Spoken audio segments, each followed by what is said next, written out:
I'm Eddie Muller, welcoming you to another trip down Noir Alley. Now, Joan Crawford's incredible career wasn't confined to the film noir era, but few performers, male or female, made so many terrific films that could be considered noir. Now, you'll get an argument from the sticklers who don't want Crawford's soap operas to be considered in the same vein as male-centric classics like The Maltese Falcon, Double Indemnity, and Out of the Past, all films in which a male protagonist succumbs to the temptations of a femme fatale. Some believe this is de rigueur in noir. Crawford worked the other side of that street. In such fantastic films as Possessed, Humoresque, and Sudden Fear, she plays women whose lives suddenly spiral out of control, sometimes fatally, when they fall for the wrong guy. In other words, the homme fatale. Now, in Mildred Pierce, perhaps her greatest movie role, Crawford sacrifices her life for a very unexpected la personne fatale, her own daughter. But of all the noir-stained films Crawford made, and there are plenty, like Flamingo Road, Female on the Beach, and This Woman is Dangerous, my personal favorite, far and away, is the movie I have for you today. From 1950, Warner Brothers' The Damned Don't Cry. Now, I'm not saying this is Crawford's best film, but I especially enjoy it because for its star, it is spectacularly self-revelatory. Although Crawford is ostensibly playing a character based on notorious real-life gangsters moll Virginia Hill, in many ways, the story is a none too subtle reflection of the actress's own rags-to-riches saga. She plays Ethel Whitehead, a poor woman latched to a bitter husband toiling in the Texas oil fields. A tragic accident drives her to start fresh in New York as a dress model. That's code, you know. She falls in with a mobster's bookkeeper, and before you can say Lucille Fay LeSueur, Ethel has been transformed into Lorna Hanson Forbes, high society mistress to a notorious gangster, played by Crawford's preferred on-screen paramour, David Bryan. You didn't waste any time, did you? I don't have any time to waste. Now, Gertrude Walker is credited with hatching the idea of a movie based on the exploits of Virginia Hill. Walker had come to Hollywood in the 1930s from Iowa with hopes of becoming an actress, but after a few lean years, shrugged off that idea to become a writer of B-movie stories, including the terrific Railroaded from 1947, one of director Anthony Mann's early gems. Now, I can't report that Walker's story was specifically intended for Crawford because she saw similarities between the two women. Walker toiled several rungs below Crawford in the industry's hierarchy. But there's no doubt Warner Brothers producer Jerry Wald saw the parallels. And he's the one who snapped up Walker's idea to craft a vehicle for the actress. Now, Virginia Hill had reached the height of her notoriety in 1947 when her lover, Bugsy Siegel, the man who built Las Vegas, was assassinated in her Beverly Hills home. Subsequent Senate hearings revealed all kinds of juicy stories about Hill's work as a courier and courtesan for the mob. In her rise through its ranks in the 1930s, she commingled with racketeers Joseph Epstein, Joe Adonis, and Frank Costello. She fled the U.S. in 1954 rather than face tax evasion charges and lived the rest of her life in Europe before dying of an overdose of sleeping pills in 1966 at age 49. In another fictional treatment of her life story, Hill was played by Annette Bening in the 1991 film Bugsy. Now, Walker's story was adapted as a screenplay by novelist Jerome Weidman, and this was Weidman's first screenwriting job. The previous year, his novel House of Strangers was made into a terrific film at Fox by Joseph Mankiewicz. Weidman's most famous work was just around the corner, the novel I Can Get It For You Wholesale, adapted as a film in 1951 from a screenplay by unlikely collaborators Abraham Polanski and Vera Caspere. According to director Vincent Sherman, Weidman had no clue how to craft a concise 100-minute film. So he and Harold Medford collaborated, with Joan Crawford's approval, on turning Weidman's 300 pages of script into something manageable. This was the 5th collaboration at Warner Brothers between Crawford and Jerry Wald. She considered the producer her good luck charm, as he'd made most of the films I mentioned previously. There was a definite formula to the Wald-Crawford magic: a violent opening that sets up the story's flashback structure, Joan's balancing act of toughness and vulnerability, and, of course, lots of tempestuous interaction with male co-stars. Once Joan found something that worked, she chewed on it like a junkyard dog, which may have been why The Damned Don't Cry wasn't as big a hit as earlier Wald productions. The public was catching on to the formula. For me, The Damned Don't Cry crackles from start to finish. All of Joan's co-stars give terrific performances, but there's an extra tingle in her taking on rising cinema stud Steve Cochran, who plays a sexy racketeer named Nick Prenta, the character clearly modeled on Bugsy Siegel. In your crowd, a polite no is enough. In mine, it isn't. The only kind of a no they understand is from the end of a gun. Now, given the legendary libidos of both actors, I'd bet my bottom dollar there was a dressing room dalliance. And if it happened, it was Crawford's way of making Vincent Sherman jealous, because he was having his own affair with Crawford at the time. They immediately made 2 more pictures together, Harriet Craig and Goodbye, My Fancy.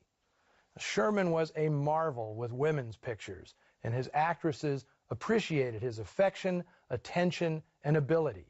In addition to Crawford, he also had affairs with Betty Davis and Rita Hayworth, all with the knowledge of his liberated and very understanding wife, Hedda.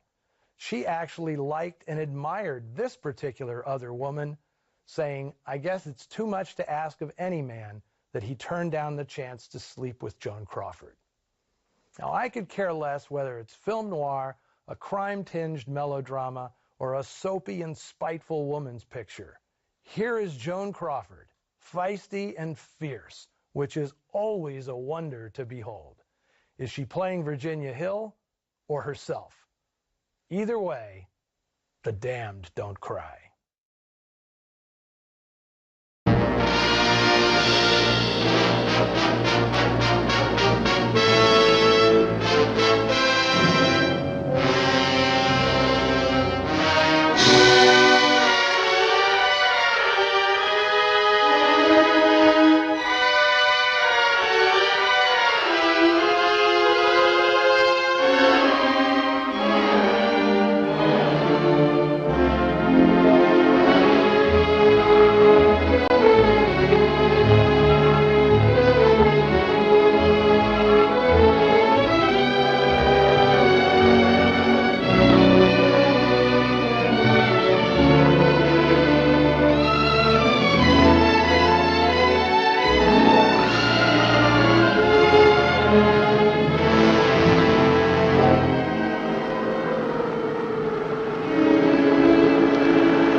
Well, they finally got him. Yep.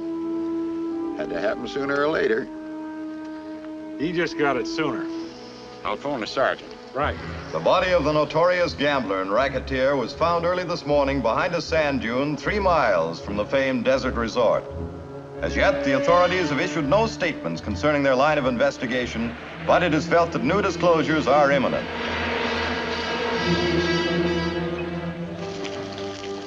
Hey, Red, when do we get a look inside? Oh, later we're going to have a 25-cent tour. Hiya, Bonnie. Hey, is the tour's got a radar system in there? Is that all? Yes, sir.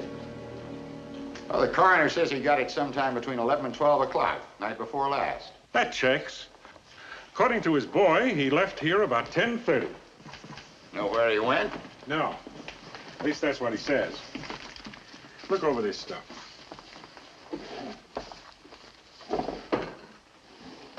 Oh, what's all this? Movies, I know that. Who's in them? friends. Got a machine you can run this stuff? Yes, sir. Get it ready.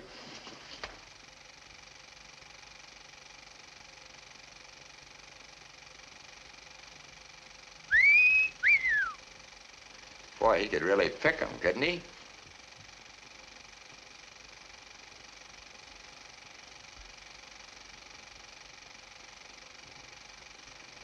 Hey, that's that Forbes woman, isn't it? Forbes? You know, that rich oil heiress from back east. She leased the Braddock house this winter. Oh, but what would she be doing with a guy like him? Maybe we ought to ask her. Because, brother, that's who it is. Mrs. Lorna Hanson Forbes. That's enough. When was the last time you saw Mrs. Forbes? Night before last. I left the house around 6:30 and didn't return until midnight. All her clothes, her luggage, they were all here. But she was gone. Have you any idea who she was with that night? Hey, Sheriff, take a look.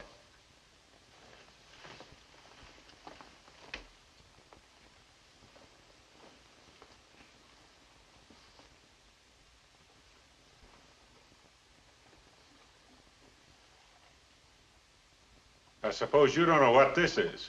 No. No, I don't. Well, I'll tell you. It's blood.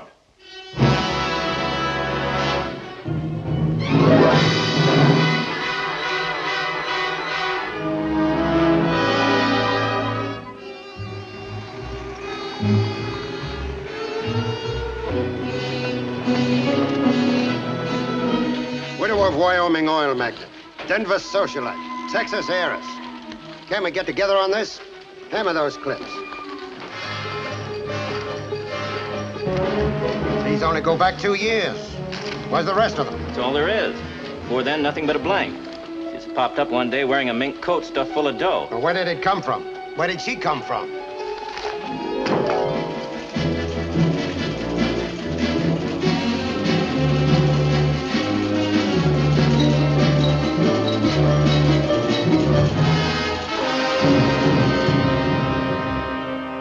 Days have passed, and the police still have no clue as to the whereabouts of the fabulous woman who chose to call herself Lorna Hanson Forbes. A nationwide search has left the darling of cafe society completely shrouded in a veil of mystery. Who is she? Where is she? Is she dead or is she alive? The questions continue to pile up. Where did she come from? What was her source of income? Did she kill a well-known racketeer whose bloodstains were found in her home in Desert Springs? Or is she herself the victim of some kind of gang war? How and why the obviously well-bred and cultured society beauty could be even remotely associated with members of the underworld is a question which baffles the authorities.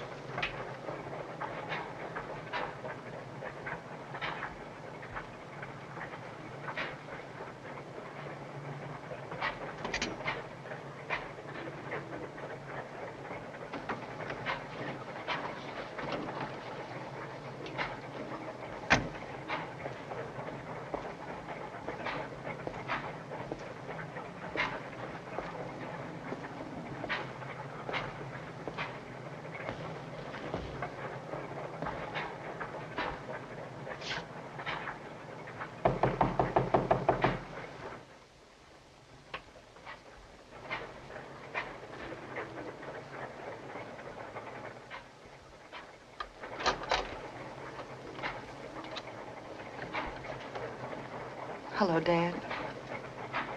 It's me, Ethel.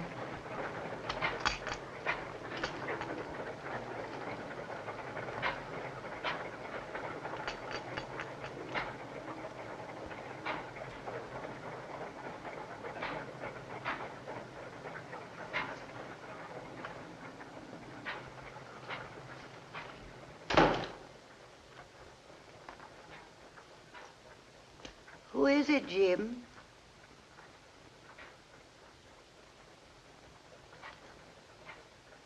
Hello, Mom. Ethel! Oh, it's so good to see you. Sit down. Sit down. Jim, put some coffee on. Don't bother, Mom. Well, it's no bother. Well, you look fine, Ethel. Real fine. Don't she, Jim? She was too good to stay with us before. Why does she have to come back? It's all right, Mom. I won't leave again. I haven't any place else to go. Yeah, that's what I thought. She's in some sort of trouble. Where'd you get the money for all them clothes? The money you tried to send us. The money you couldn't tell us about. Jim. Come. Come, Ethel, you're tired. Mom, has anyone been here looking for me? No.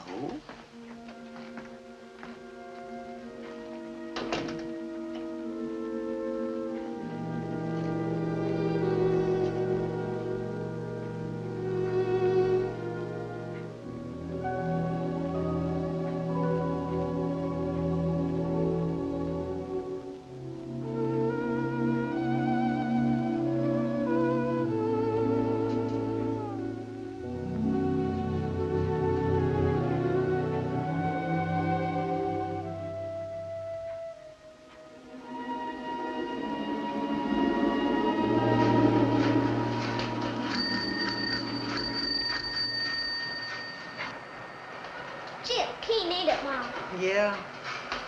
Say, can I get it? I'll speak to your dad about it. Maybe next Christmas, huh? Oh, that's what you and Pop said last Christmas. Here you are, Ethel. That'll be 69 cents. Mighty nice bike there. One of the best we've ever stocked. Yeah, it is. It's pretty. But I'm afraid we can't afford it now. I could probably let you have it at a good price, seeing it's the last one of that size we got. Please, Mom. I'd take awful good care of it. Honest, I would. I kind of hate to see you pass up a bargain. Maybe sometime before we get any more. Oh, Roy would shoot me if I came home with this. I'd help pay for it. If I had a bike, I could get myself a paper route. There you are. Well, we'll think about it. Come on, son. Don't think too long. It may not be here tomorrow. If we lose it, we just have to lose it, that's all. We can't always have what we want. Can we, Tony? I guess not. Come on. Good day. Bye.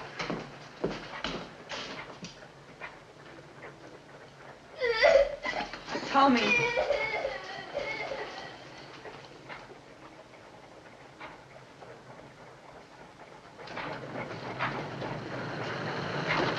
Thanks, Ed. See you in the morning, Roy.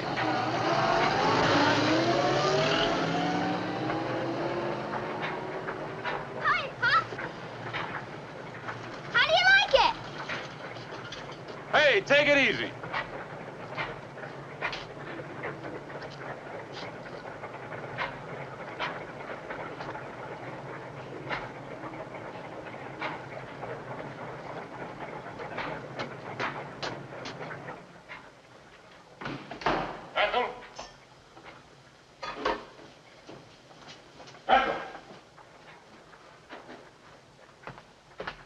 Where is she? Oh, she's taking the clothes off the line. She'll be in a minute. Have a nice day, Roy? My days are all the same. Whose bike is that Tommy's riding on? Oh, I don't exactly know. Why don't you get washed up? Supper will be ready in a little while. Oh, hello, Roy. Just get in? Did you buy Tommy that bike? Yeah, ain't it a beauty? I never saw him have so much fun. He hasn't been off it since we got home. Well, that's great. It was a bargain, Roy. It would have been crazy to pass it up. Besides, I only had to pay $10. $10 for a new bike? Well, the rest next month. How much is the rest? Oh, listen, Roy. Practically all the kids in the neighborhood have bikes. I don't and Tommy... care if they have Zeppelins. Always what somebody else has, we gotta have too, whether we can afford it or not. How much was it? $39.50. It takes every cent I earn now just to keep us going without wasting it on a silly bicycle. It's not silly. It's important. What's important about it? Is it more important than my insurance? Yes. I don't care about your insurance. You hear that? She don't care. Well, I do. That bike's going back. Roy. Roy, you can't take it away from him now. I'll go without something myself. That coat you promised me this one. What's that got to do with it? If anything happens to me, I want that kid taken care of. Then take care of him now, why don't you? He's just a kid, Roy. He don't know about insurance. That's in the future. He can't see that far. And I don't want him to see that far. Oh, please, Roy, don't make it so that all he's got to look forward to is something happening to you. What's she complaining about now? Same old thing. I don't do enough for her. You'll never do enough for her. I'm beginning to think you're right. Roy! Tommy, come here! You're not gonna do it. Come back here and bring that bicycle back! Oh, I gotta go now. Okay, you take it away from him. But that's the last thing you'll ever take away from him. I'm not gonna stand by and watch him bury his hopes one after another. You're not gonna do that to him. He's gonna have a bike if I have to go out and steal it. Hey, look out! Tommy!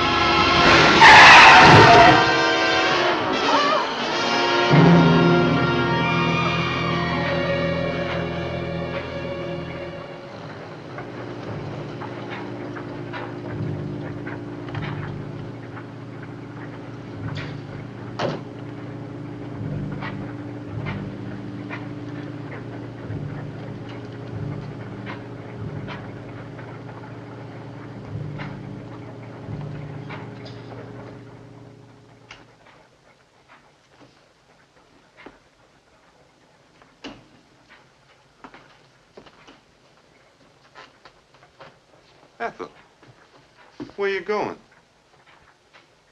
I'm leaving you, Roy. Yeah, you can't hold him responsible for what happened.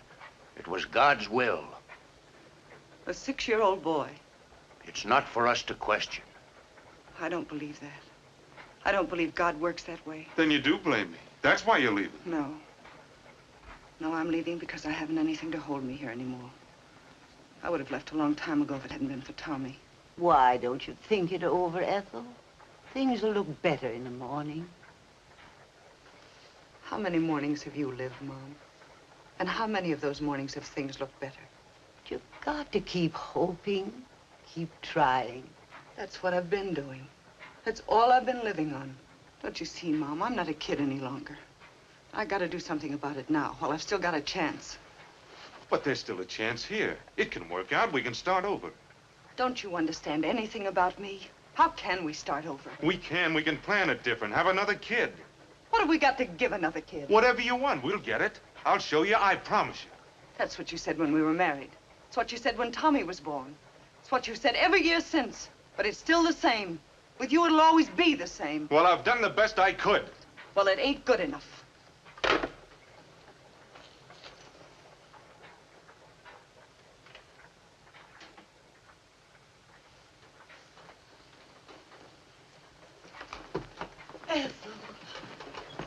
Let her go. She'll be back. She'll find out what it's like. Whatever it's like, it'll be better than this. I want something more than what I've had out of life. And I'm gonna get it.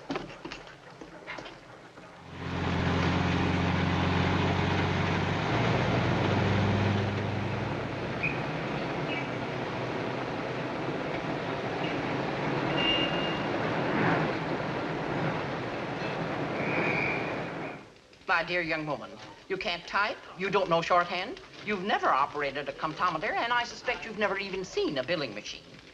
Just what kind of work have you been doing? Oh, housework mostly. Why didn't you say so?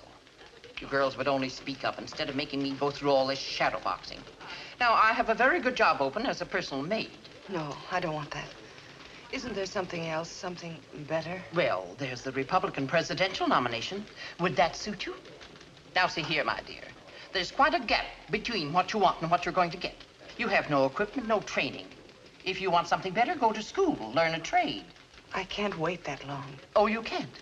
Well, go sit in the park, take a shower, anything, but make up your mind, then come back.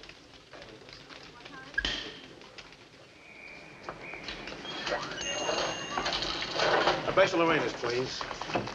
All right up there behind you on the top shelf. Hey, you're new here, aren't you? Yes, the other girl's on her vacation. Well, that's too bad. This is quite an improvement. Well, thanks. What, telling the truth? That's my specialty. I'm upstairs, 6th floor, with fit-right frocks. You know, dresses, gowns. If I can get you a discount or anything, let me know. Wally Talbot's the name. Thanks, Mr. Talbot. I could sure use a couple of new dresses. Okay. Hey, how late do they keep you penned up here? I may run out of these. If you run out, I'll be here. I'll run out.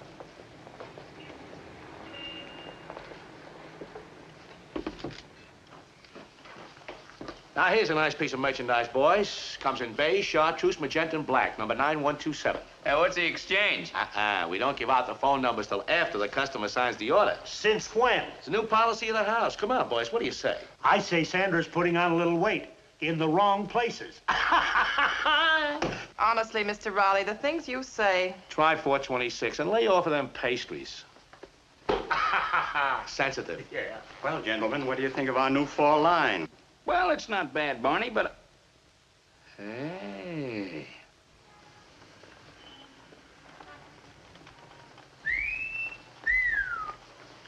Did you ever see a peplum like that, Mr. Maggio? Not in Topeka. It'd be great in Topeka, but in St. Paul it would start a wave of double pneumonia. Oh, Miss Whitehead, move out a little. Let them see the hemline. Who cares about the hemline when you got a neckline like that? Come on back, honey. Oh, come on, come on. Is the customer always right, or isn't he? You boys don't start doing some writing on those order pads, she's gonna forget you're a customer. What do you want, Wally? An annuity for life on these orders? Why not? I got 3 kids. Okay, honey. It's number 836. Better put it down before you forget it. Don't worry, this number I won't forget. I'll be right back. Sandra. Yes, Mr. Riley.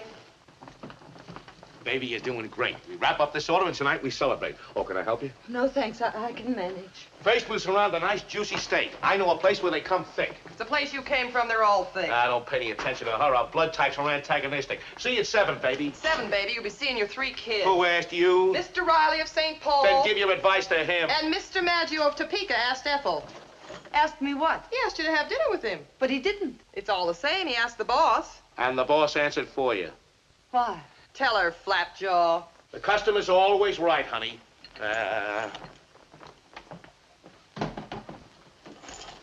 Sandra, do I have to go with them? You missed the point. They're out-of-town buyers. They want to keep on buying, and as long as it's for us, we want to help them.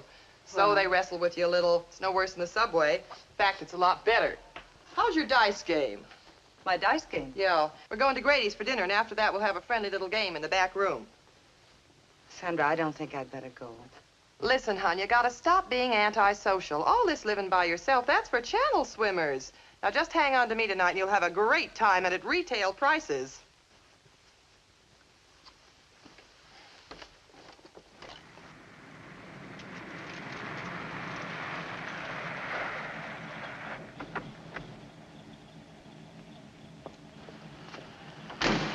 Night. Enjoy yourself, honey. I feel like something that's been on sale in a bargain basement. I'm one big bruise from here to here. Ain't it rugged? But you'll get used to it. Well, good night. Night. Hey, wait a minute. I almost forgot.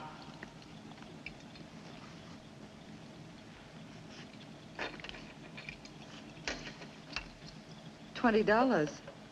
What's this for? Your cut. Whenever we steer a couple of guys into Grady's back room, he gives us a bonus. We split. 50-50. What helps, don't it? Say, how about us working as a team? I think I'd better learn one job at a time. Oh, honey, it's all the same job. It's still modeling, only it pays better at night. What else have we got to sell but a face and a figure?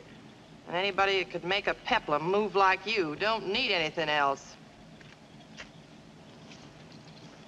Okay, handsome, take me home. Madam, do you think you know what home looks like? Looks a lot better than this dump.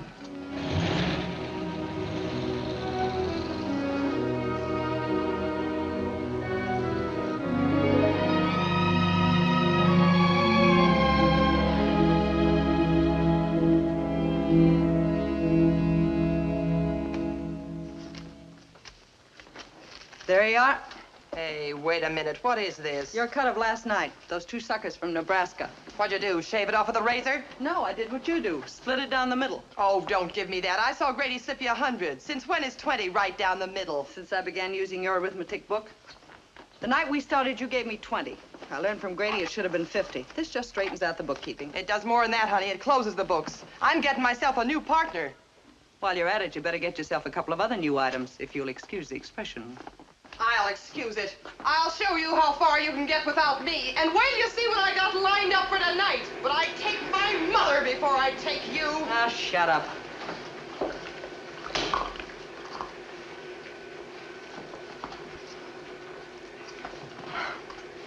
May I have the next waltz?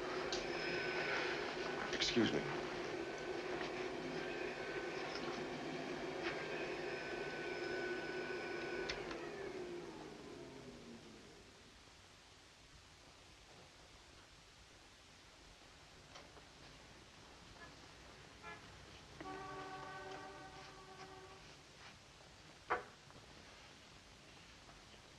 What do you get headaches from?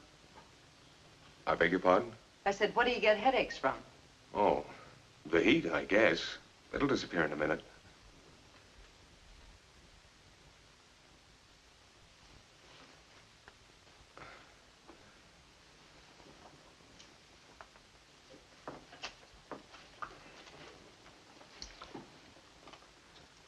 Is there anything I can do for you? Yeah, you can give me a cigarette. Oh, of course.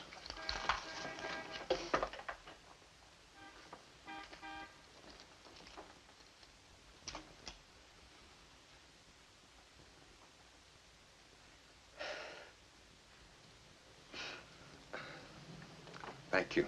Don't you smoke? Well, I'm trying to limit myself to half a pack a day. So what do you save? A dime? You'll never get rich that way. No, but I might get a lot healthier. Yeah, there's room for improvement. Well, CPAs never get enough exercise. What's that? Exercise? No, I mean that other word. Oh, CPA, Certified Public Accountant. I'm with Tuttle and Wagner. We're tax consultants. We take care of your auditing. My what? Your books and records. I mean the firms. Oh. Well. Why haven't I seen you around here before? Well, I only come over about once a month. Usually on a Saturday afternoon. I'm usually off Saturdays. So there you are. It must be fate. What? Fate. F-A-T-E. Oh. Well, I'm afraid I really have to get back to work. What if you don't? Well, the Secretary of the Treasury won't like it. Neither will your boss. It's my job to keep them both happy. Do you do all that with nothing but this? Well, it takes a little of this, too. Yeah, I'll bet. How much of that is it going to take today? Oh, I'll be here till 9, 10 o'clock. When do you eat? Whenever I finish. That's what's giving you those headaches.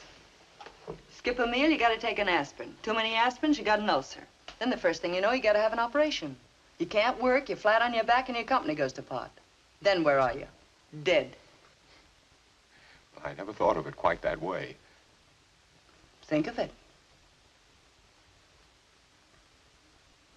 Well, guess I better get dressed.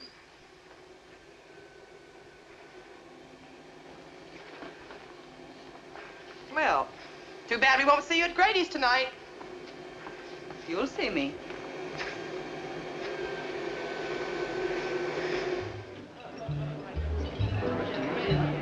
Check your hat, sir. Good evening, Miss Whitehead. Good evening, George. 4 as usual. No, just 2 tonight. Very well. This way, please.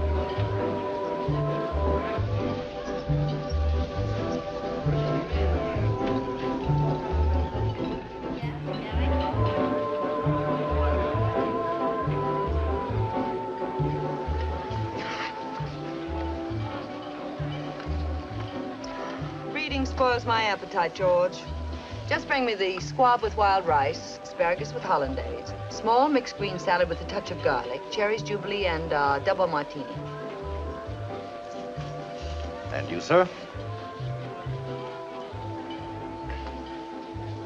I'll have a chicken salad sandwich.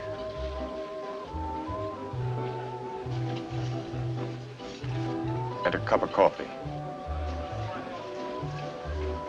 Yes, sir. I thought you were hungry. Reading this spoiled my appetite, too. What's the matter? You sick or something? Oh, just embarrassed. I'm afraid I'm a bit short of funds. Oh, that's all right. They'll take your check. I don't think you understand, Miss Whitehead. How much you think an accountant earns? Well, I don't know. Less than that. Half a day's salary. I earn exactly $60 a week.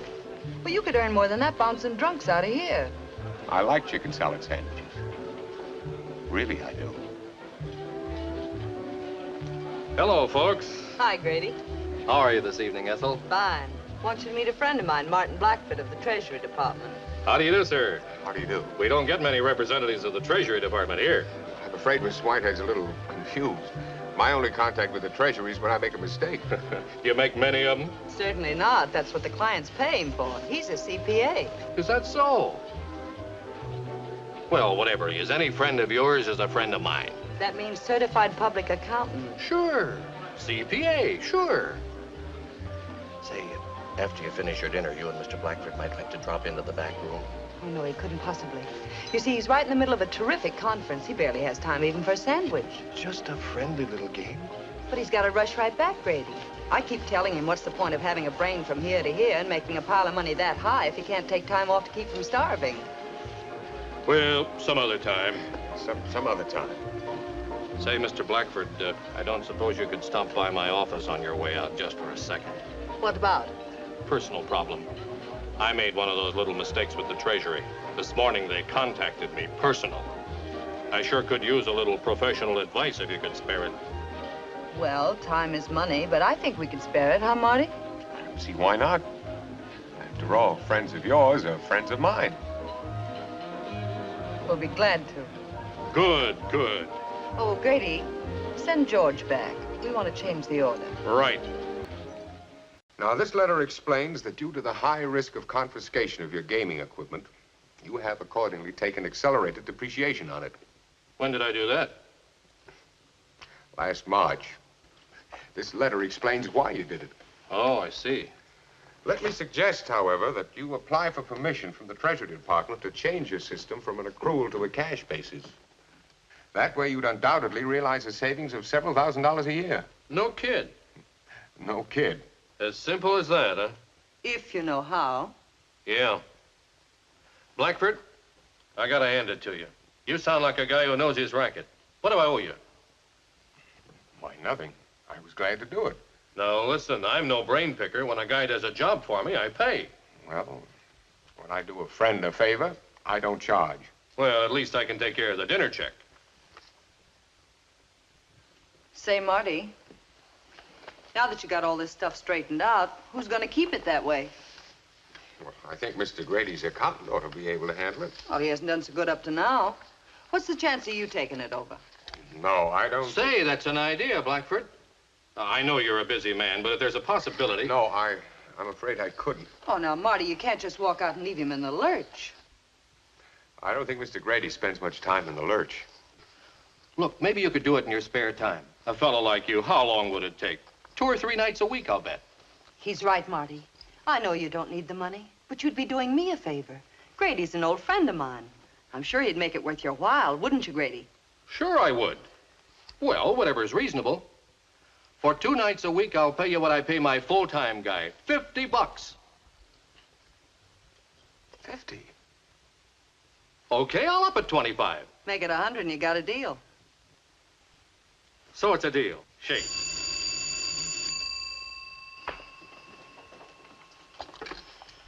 Hello. Yes, this is Grady.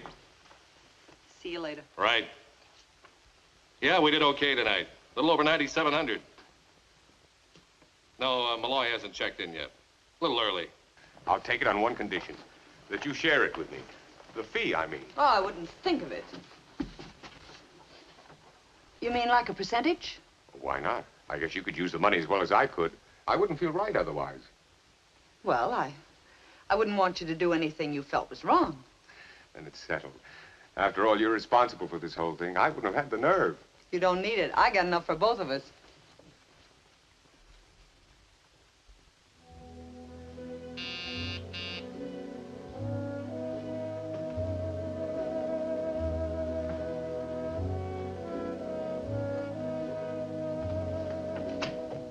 Well, hello. Oh.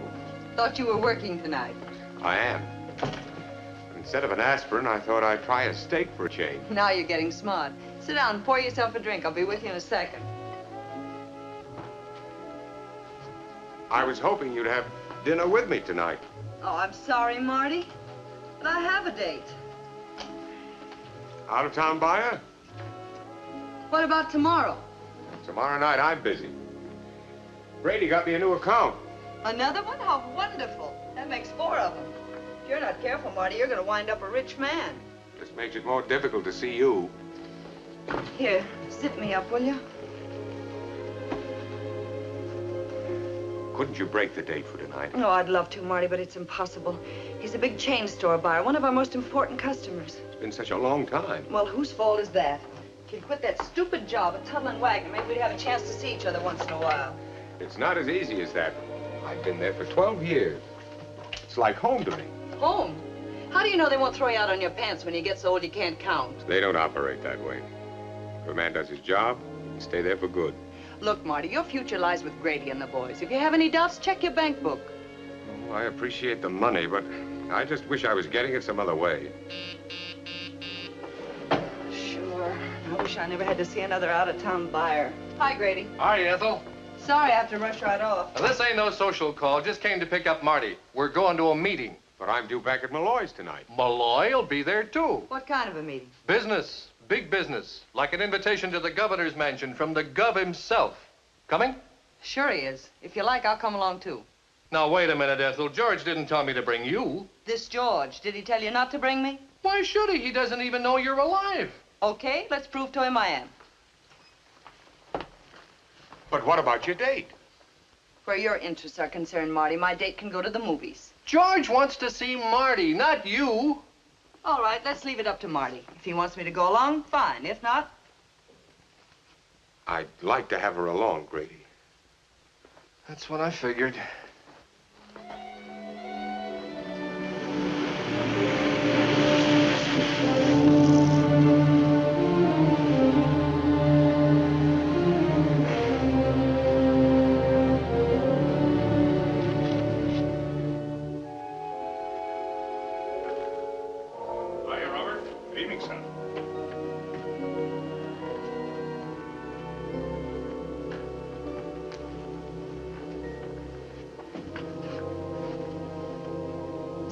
Where's Mr. Castleman?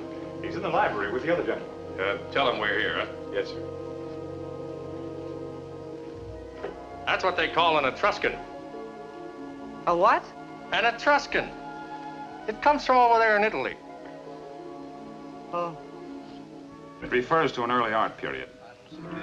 Etruria was an ancient country with a highly developed civilization, located in part of what is now known as Italy. That's what I said. George has got stuff from all over the world.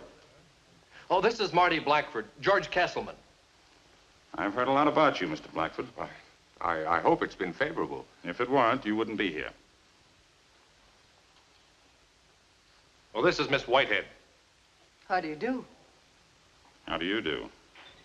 I don't believe I've heard anything about you, Miss Whitehead. Ethel's Marty's friend. He don't go anywhere without her. I wonder if Marty's friend would release him long enough for a short business session. I don't mind, as long as it's short and he's in good company. Will you take Mr. Blackford into the library and introduce him to the gentleman there? Sure thing. I must say, I admire your choice of friends, Miss Whitehead. I like men with brains. It's a quality that isn't offensive in women, either. Would you come this way, please?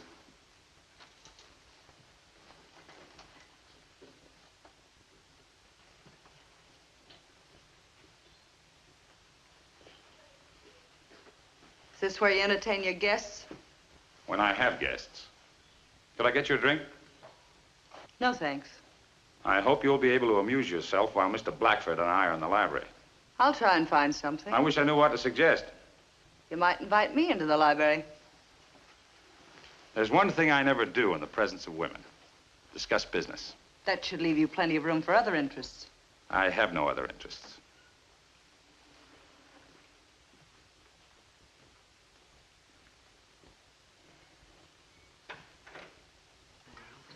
Here's George. You met everyone? Quite a while ago, some of them. I've been handling their books. What you mean is you've been handling George's books. Have you met Nick Prenter? He's our West Coast man. Nick, this is Martin Blackford. You're the bookkeeper? Mr. Blackford is the accountant. What's the difference? You'll find out, especially with that set of books you keep. All right, boys, find a seat. Over here, Mr. Blackford. Come on, Marty.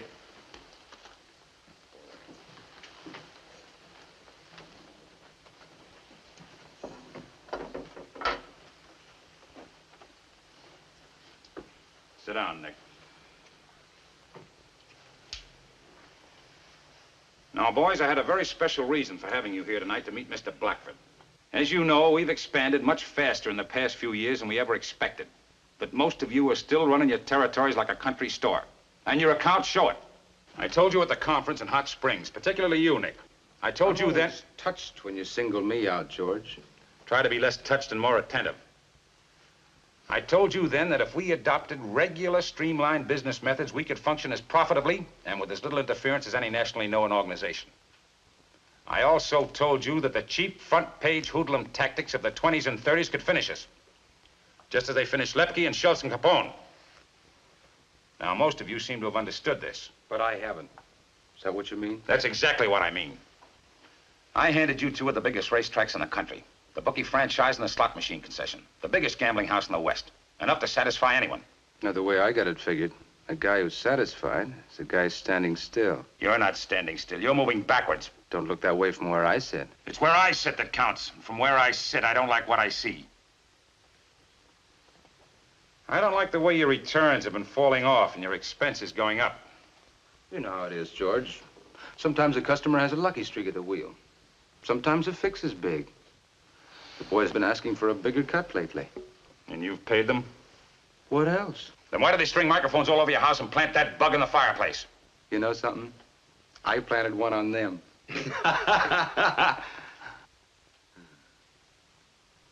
What are you worried about? Everything's under control. Sure. Perfect control. That's why those cheap hoods took a pot shot at you. Those guys will be taken care of. You'll take care of nobody. That kind of stuff is out. You're not running a shooting gallery out there. And if you got a beef, you settle it over a table. I don't sit down at any table with those hopped-up hoods.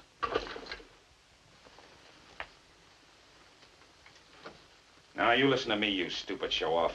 You're gonna do as you're told. Get the Spotlight office, stop planning your kisser on the front pages with every thrill-happy dame that comes to town, and stop shooting off your big mouth.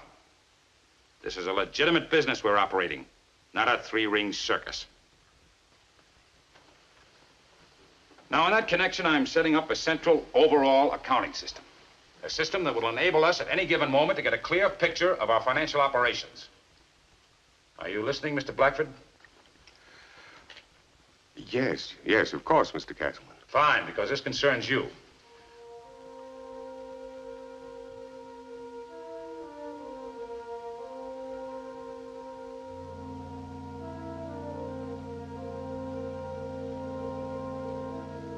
Good evening.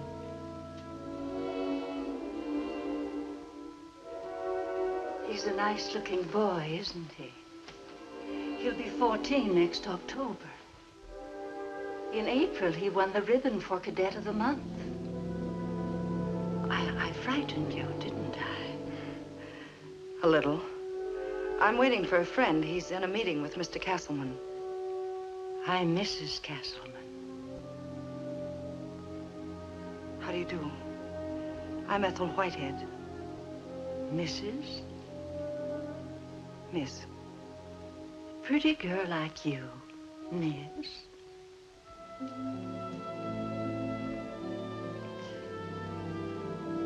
He's very handsome, isn't he? Yes, he is. A son can be such a comfort. When was it painted? Last April, when he won the ribbon.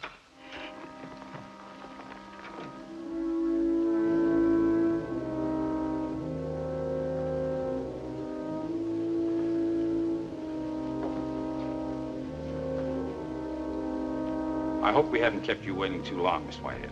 Not at all. Good. I've asked Grady to stay over. I'm afraid I'm going to have to send you home in my car. Do you mind?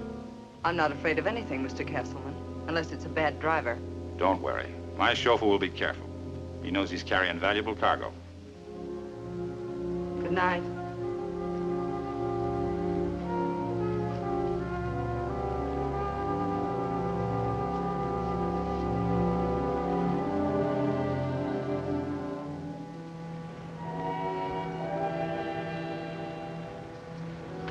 What happened in the library? They offered me a job. Secretary of the Treasury. Grady and the others, they're just outposts in an empire. They have everything in the world except a good bookkeeping system. And they want you to give it to them. Castleman's going to open a suite of offices. My name on the door. I'm to run the whole show. Oh, Marty, that's wonderful. It's more than just a bookkeeping office. It's a front. A front for the biggest wire service in the country. I knew it. I knew you'd come through. You haven't heard a word I've said. It's to be a wire service for bookmaking, betting, wires to every racetrack and sports arena in the country. All right, so what? So what? It's illegal. It's against the law. As long as there's a wire service in back and I know about it, I'm an accessory before the fact. They throw you in the penitentiary for that.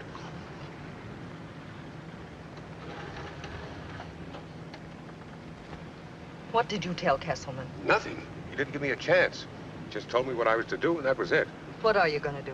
What do you think? I'm going to get out fast. Are you crazy? You can't do that now. I won't let you. You want me to be like them? A criminal? You bet I want you to be like them. Smart. Nothing's going to happen to you. Castleman won't let it. You don't understand. This is a syndicate of organized crime. Not just betting, gambling, but narcotics, prostitution, every kind of vice and corruption you can think of. I don't want to think about it, and you don't have to either. You're going to be an accountant just like you've always been. There's such a thing as self-respect. Oh, don't talk to me about self-respect. That's something you tell yourself you got when you got nothing else. What kind of self-respect is there in living on aspirin tablets and chicken salad sandwiches? Look, Marty, the only thing that counts is that stuff you take to the bank.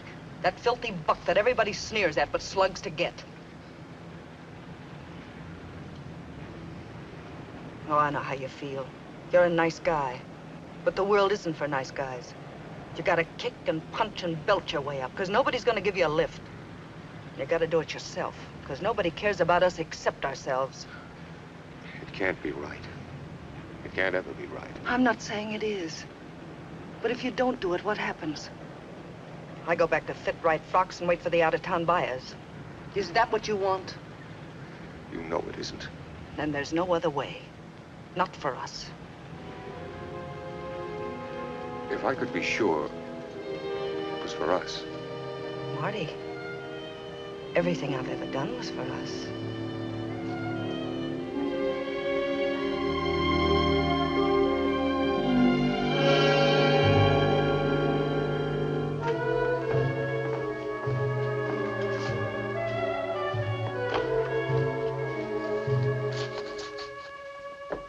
Miss Whitehead to see Mr. Castleman.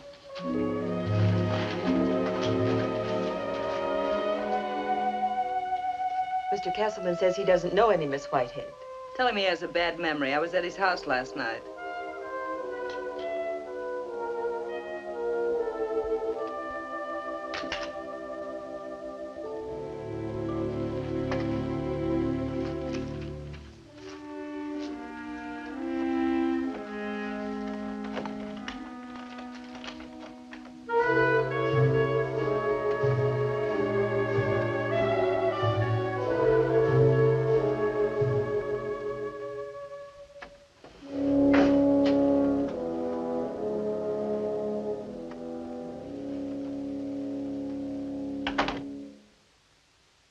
You don't trust anybody, do you?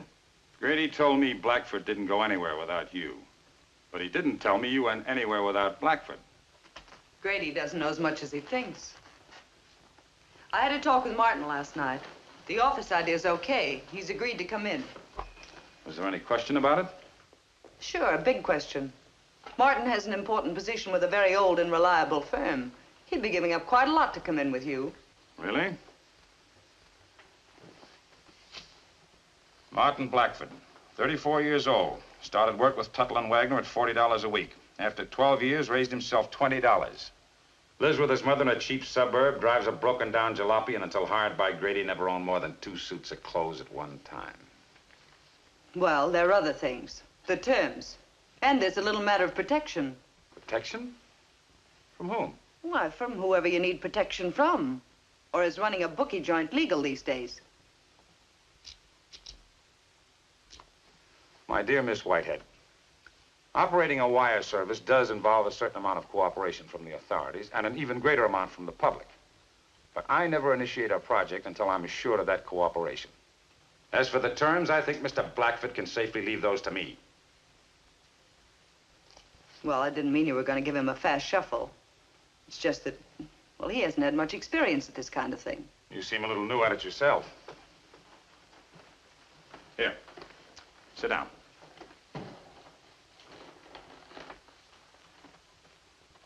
What did you really come to see me about? Well, Excuse me.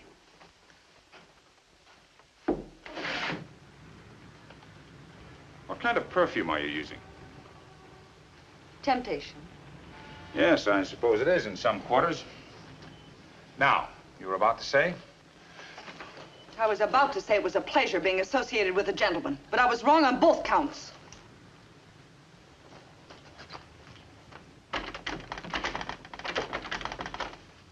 What do I have to do to get out of here?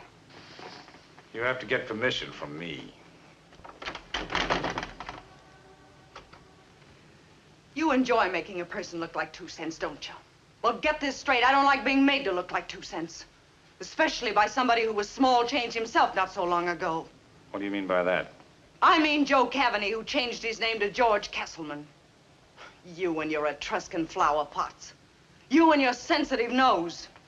Since when did Joe Cavaney know anything about perfume? Since you were a loud-mouthed hoodlum hijacking beer trucks in Jersey, running rum from Cuba, plugging guys for a $10 bill? I can find out things, too.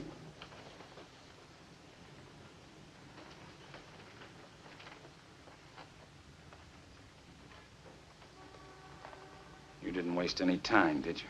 I don't have any time to waste.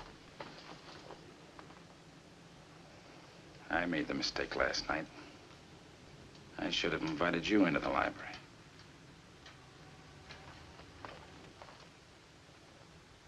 I admire a woman with brains, but a woman with brains and spirit excites me. A woman like that reminds me of Joe Cavaney. What is it you want? I want what Joe Cavaney wanted, and what George Kesselman has. I think you're quite capable of getting it, too. There must be a place in my organization for someone like you. I already have a place in your organization. I had a somewhat more prominent place in mind. Although there's a lot you'd have to learn. I could learn it. For example, lesson number 1, it's an Etruscan vase, not a flower pot. To be able to own one is one thing.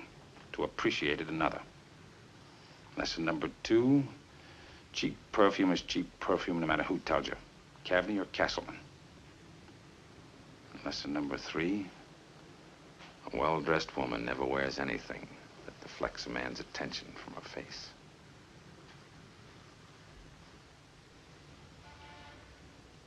And now that I see it, it's a very handsome face. Just what kind of a place in your organization did you have in mind, Mr. Castleman? It's too soon to judge yet. We'll have to see in which direction your capabilities lie.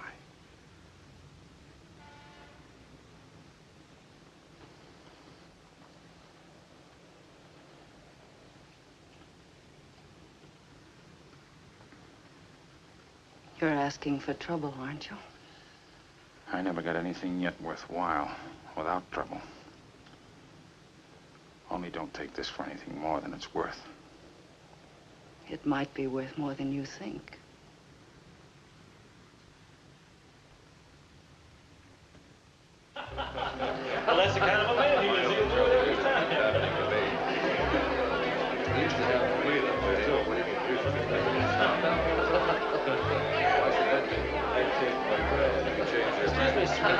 Which one is Mr. Blackford? Right over here.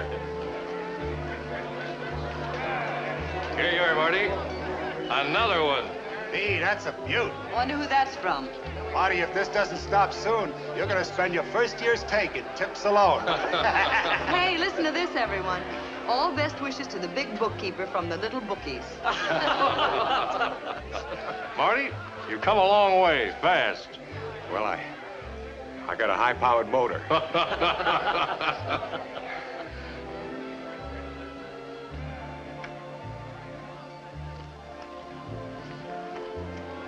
Hello, George. Ready? Martin? Mr. Castle. Congratulations. Looks splendid. Splendid. Thank you, sir. Good evening, Miss Whitehead. Good evening. I hope you won't think I've spent too much. You never know until you start buying how things run up.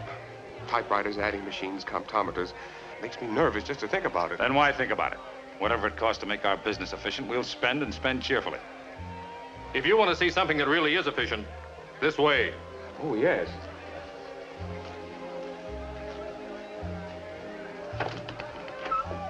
Here we are.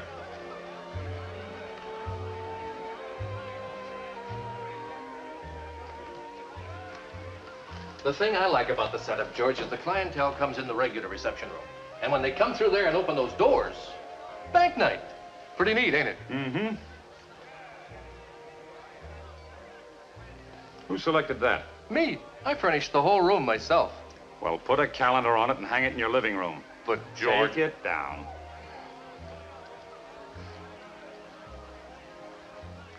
Well, what do you think of it? Oh, I think you're quite right. I don't... No, I mean the room. Oh. Well, for what it's intended, I'm sure it's fine. Good. Now, suppose we unveil your inner sanctum.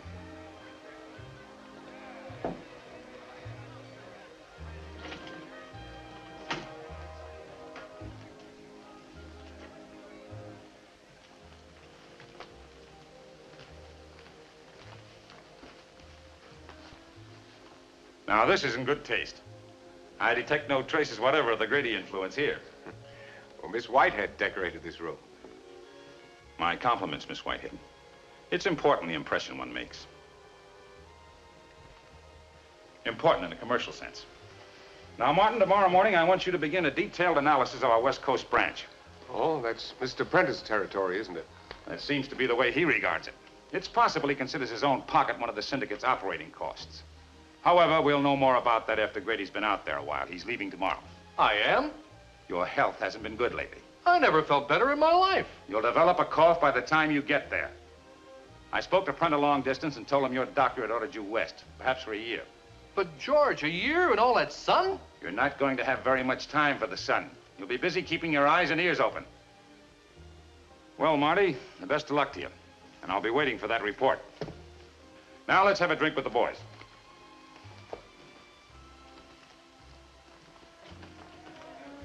Oh, Ethel. Yes. May I speak to you for a moment, please? Will you excuse me, please?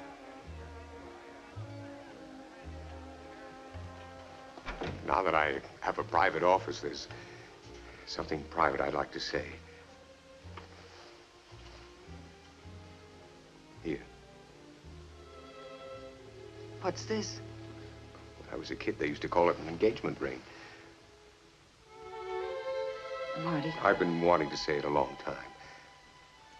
This just makes it official.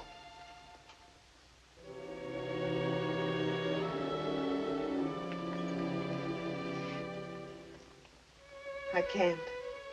You mean you can't now? I mean, I can't ever. But why? I always thought we'd... Well, as soon as we got what we wanted, you and I You were... don't need me anymore now, Marty. You're on your way. You're a success. Oh, look, go find yourself another girl. A girl as nice as you are. I don't want another girl. I want you. But I'm no good for you. I never said you were. But it's too late for that. I want you to marry me.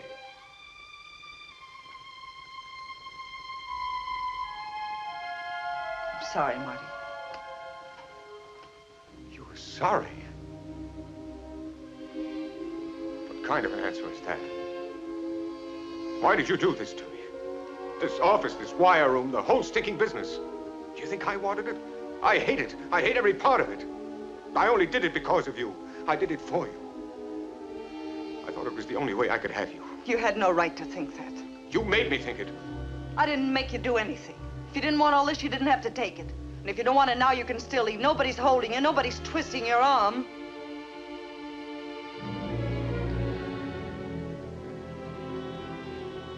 You couldn't have done this to me deliberately. You couldn't have planned it this way. There's somebody else, isn't there? That's it, isn't it? Tell me. Yes. He's promised me the world, Marty, and I've got to have it.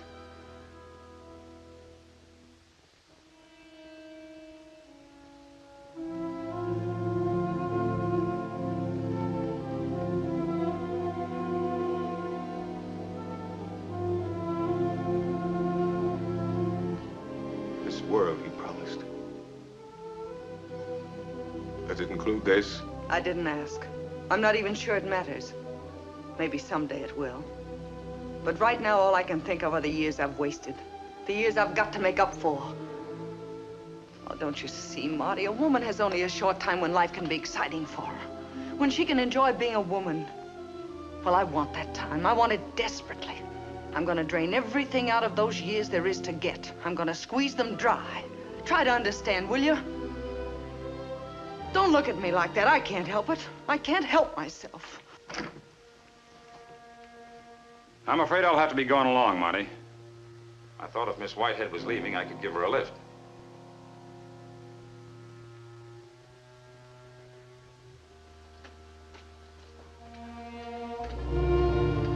Good night.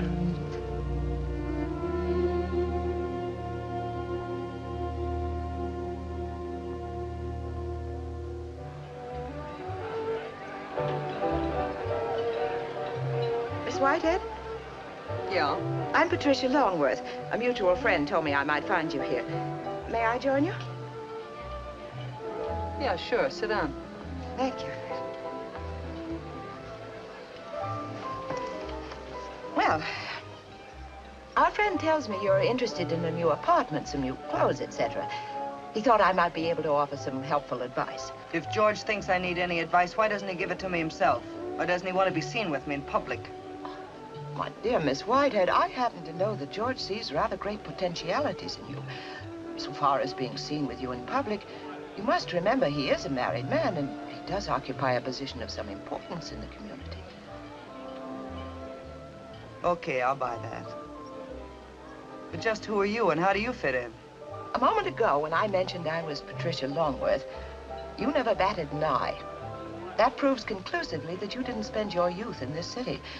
Or if you did, you didn't waste your time reading the society page. I was too busy reading the want ads. What are you selling? My old contacts. Some of them are still open, and they have a certain market value to some of my newer contacts. People such as our friend. Cigarette? Thanks. Waiter, I'm having a bourbon and soda. What do you have? Vermouth Cassies. She'll have a... Vermouth Cassies, please. Now, let's start with your name. Ethel Whitehead. I wonder if we couldn't find something a little more provocative. Hmm? This is really one of our nicest apartments. It'll do. We'll redecorate the bedrooms, change the lighting fixtures, and redo the terrace. Is that clear? Madam, we can redecorate Radio City if you want to spend the money. We do. Now, in whose name shall we write the lease? Mrs. Forbes. Mrs. Lorna Hanson Forbes. Forbes? Oh, yes, of course. Steel, isn't it? Or is it tobacco? No, oil. That's why I'm leaving. Derricks everywhere, even in the backyard. Mrs. Forbes, it's a privilege to have as our tenant the representative of such a celebrated family.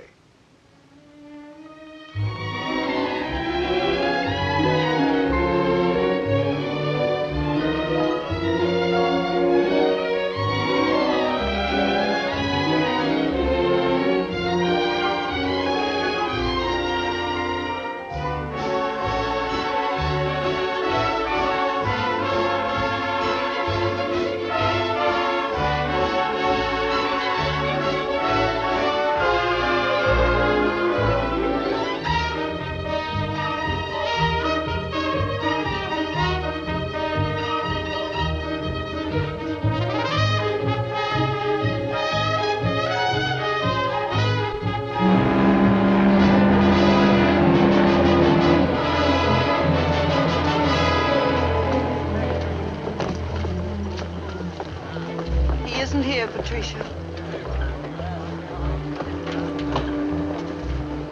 Mrs. Forbes, I have the car here for you. Right this way.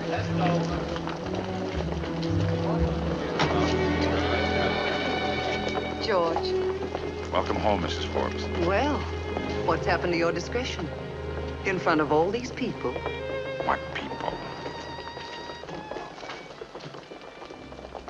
Then there was the Riviera. We arrived at the peak of the season. Late summer, we went to Amalfi and then St. Moritz in the fall. And of course, Paris in the spring. It was enchanting, George. The most wonderful experience imaginable. But I never want to be that far away from you again. Alfred, I think Mr. Kesselman would like a brandy. No, thank you, Alfred. Mr. Kesselman needs no stimulation. His head's already swimming. He's hypnotized, stupefied, drugged, and bewildered. Whatever became of Ethel Whitehead? Haven't you heard? She ran away with Joe Keaveney. They got married and lived happily ever after. They deserved each other. I'm interested in the Kesselmans and the Forbes. What about their future? They're a different breed. Cigarette? Thank you. I beg your pardon, Mrs. Forbes. A gentleman to see Mr. Kesselman and Mr. Martin Blackford. I give you my word, Lorna. I left explicit instructions that I wasn't to be disturbed. I'm sorry. That's all right, darling. Show him in, please, Alfred. Marty's worse about business than I am. I sincerely believe he thinks of nothing else. Hello, Marty. Good evening, Martin. Sorry to interfere with your evening like this, Mr. Castleman, but something came up that couldn't wait. Well, let's have it. Won't you sit down, Martin? No, thanks, Ethel.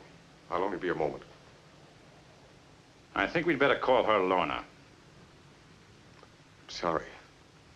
It's about Grady. Nick Prender's been trying to reach you long distance. He finally got me. What about Grady? He's been killed. Killed? How? Automobile accident. It happened last night. They found him this morning. He'd evidently been drinking. He must have lost control of the car. Who says he was drinking? Prenter. They found a bottle in the wreck. Prenter lied. Grady didn't drink, he was murdered. They fixed it to look like an accident, but he was murdered. George, you don't know that. I know Nick Prenter. Grady was on the track of something. Prenter found out, and that's why he killed him. The rotten thug. I pulled him out of a garbage pail, gave him a start, the richest territory in the setup. But before I'm through with him, I'm going to dump him right back into that garbage pail. That presents quite a problem, doesn't it? Why should it? I had the pleasure of meeting Mr. Prenter the first time I was invited to your home. He didn't strike me as a man you could dump into a garbage pail. I don't care how he struck you. You don't think I'm afraid of him, do you? I didn't say that, but I was under the impression we were legitimate business, that an old-fashioned gang war was to be avoided at all costs. Why should it come to that? George, you're head of the organization. If Prenter stepped out of line, replace him. You don't replace Nick Prenters. You eliminate them. And you don't do that until you find out what's going on. Others may be involved. That'll be a problem, too, won't it? Sending somebody else out to check on him after he's been alerted? Yeah. This was someone he'd never suspect.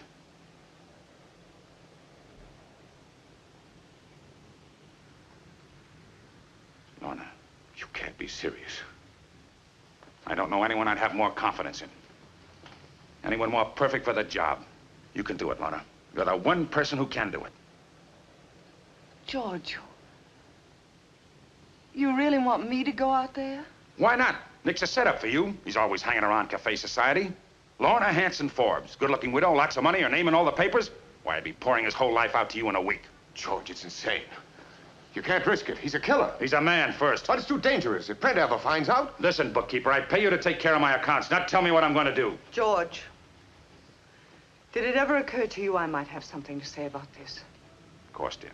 I'm sorry. You can leave us. George, good night. Good night.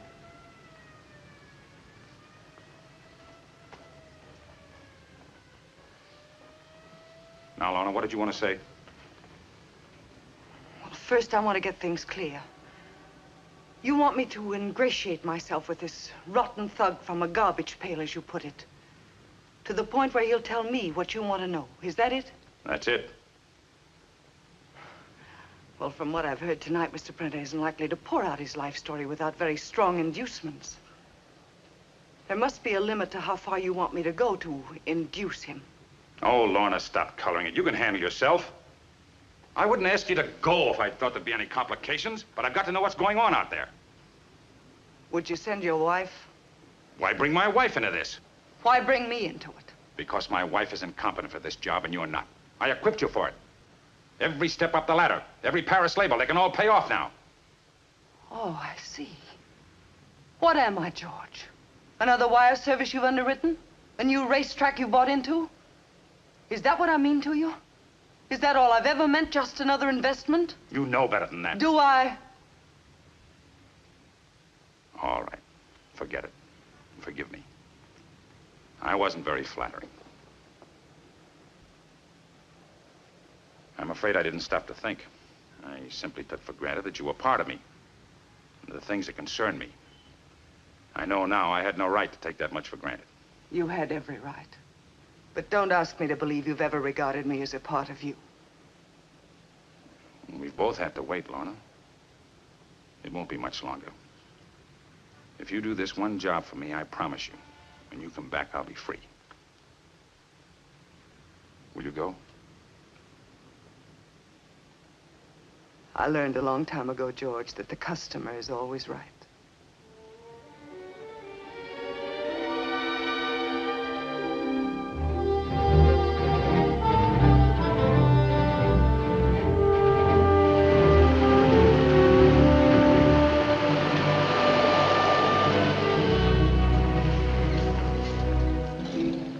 Will tonight be soon enough to start? Tonight? You're guest of honor at a party I'm giving at the Hacienda Club. You invited Mr. Prenter, of course. He didn't have to be invited. He owns the Hacienda.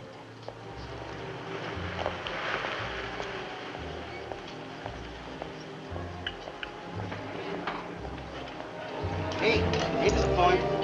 Place your bets, ladies and gentlemen. 9, shoot All bets down. More bets. 6, 3 for 8. 7, next shooter. Number 13, black. Make your bets, ladies and gentlemen. What's happened to that system of yours, darling? I thought you always quit while you were still ahead. I've been experimenting with a new one. Stay to the bitter end. If you write out the obituary, I'll give you my check. Certainly, Mrs. Forbes. You can make it out over there. Thank you.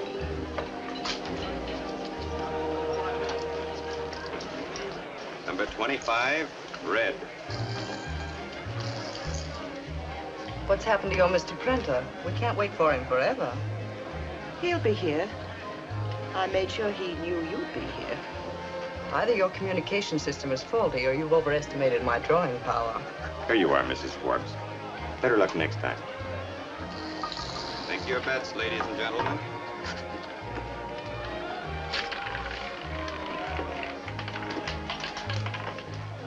Number 13, black. Your check's no good, Mrs. Forbes. My check's good anywhere. Except here. That's right, I'm fresh. But I'm also generous. Tonight, you're the guest of the house. Now, tomorrow night, that's different. Tomorrow night, you can lose your shirt. I'll even pay to see that. I'm Nick Prenter.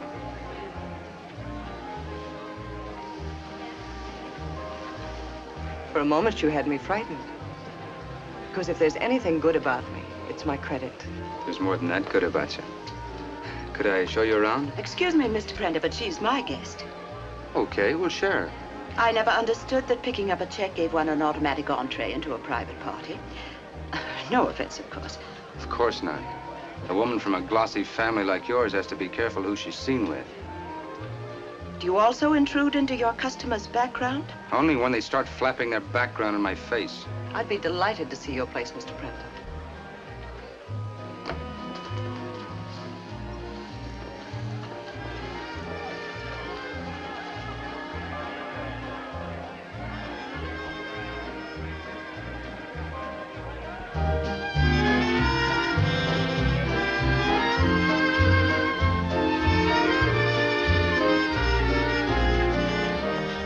You knocked the wind out of me just now, Mrs. Forbes.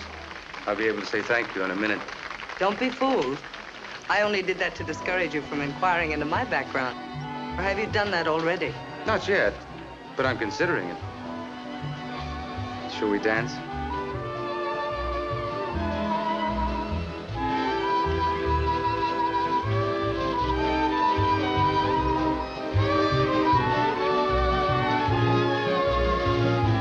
One newspaper calls you an Oklahoma oil heiress. The other said you're from Wyoming. Which is it? Are you this inquisitive with everyone you meet? It's a habit I picked up from my business. People I deal with, I want to know about. In what way do you feel you're dealing with me?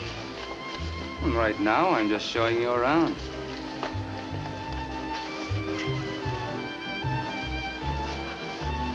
As for the future, I had something more like this in mind. You'd better change your mind, because you'll be spending your future with somebody else. Hold out on that for one day, hmm? We're having a little charity party here tomorrow, diving exhibition.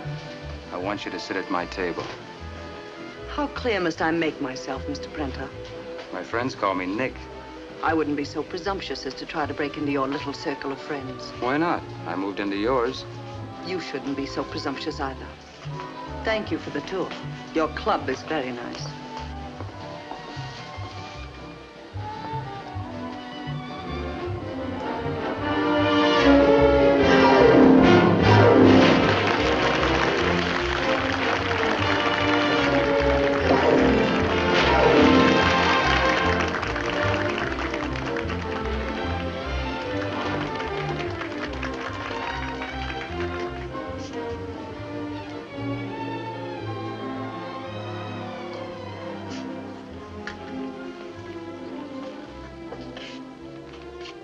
I had a hunch that was too plain.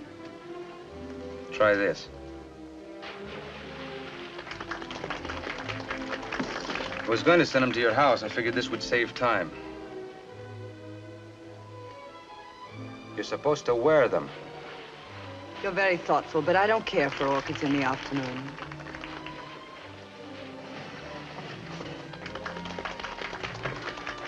Now look, what did I do that was so terrible? Don't tell me no one's ever made a passage here before. Well, not like that before. Mrs. Forbes, when I do something that isn't in the rule books, I admit it. I have a notion that you've never admitted a mistake in your life, even to yourself. And to admit one in front of others would really be a catastrophe, wouldn't it? All right, I'm sorry. I acted like a mug. But I've done worse than that, and to people like you, I've never been called for it. If I had, it wouldn't have mattered. With you, it does. Did that hurt so much? Plenty. But if you want me to, I'll do it all over again. Please sit down, Mr. Prenter. Thank you.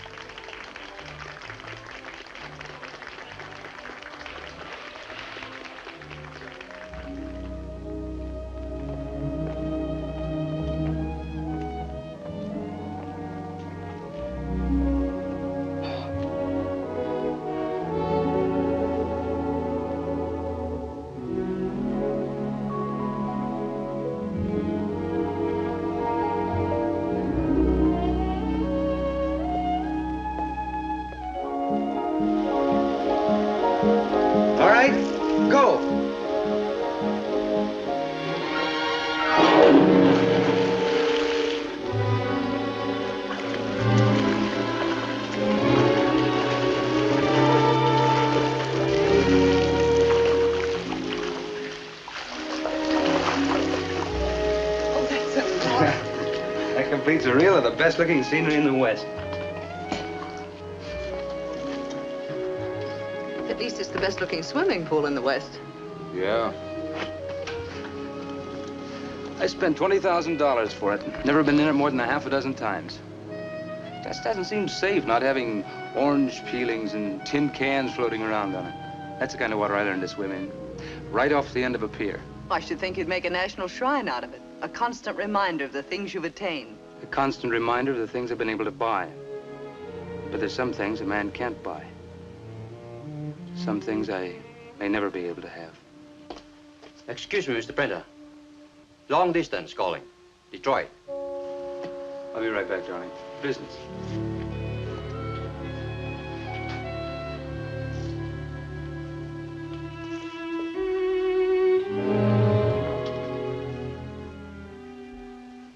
Hello? Yeah.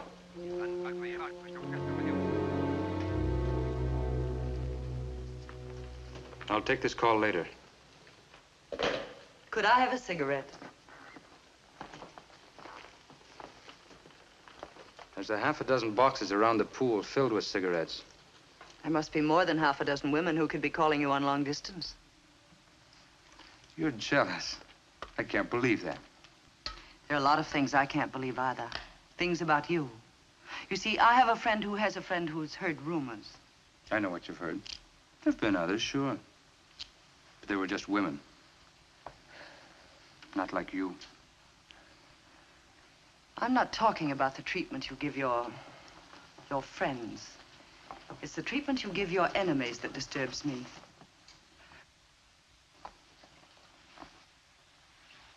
Your old man made his money in oil, and that made you an heiress. I never knew my father, or anybody I could call that. I had to make mine myself. Well, I'm making it. But there's someone who's always trying to take it away. You either protect what you've got, or you've got nothing. Well, everyone tries to protect what he has, Nick. The difference is in how he does it. The difference is in the people you have to deal with. In your crowd, a polite no is enough.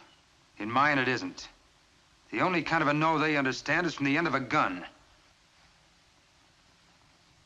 You mean you've actually had men killed? You don't like what you're hearing, do you? That's because you've never had to be a part of it.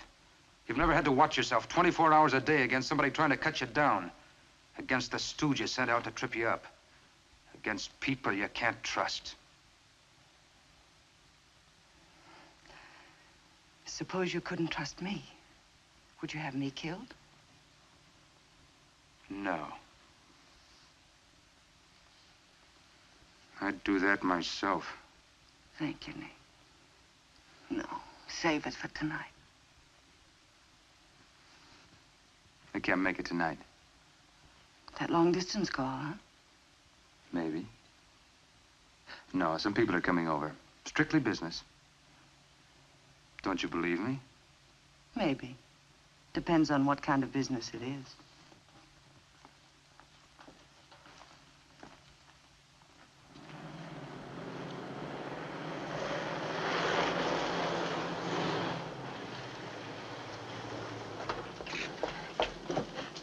I've been waiting for you. You have a visitor from out of town. George? Martin Blankford. Marty? Here? No, the Palm Inn. He's expecting you. Ask for Mr. Baldwin.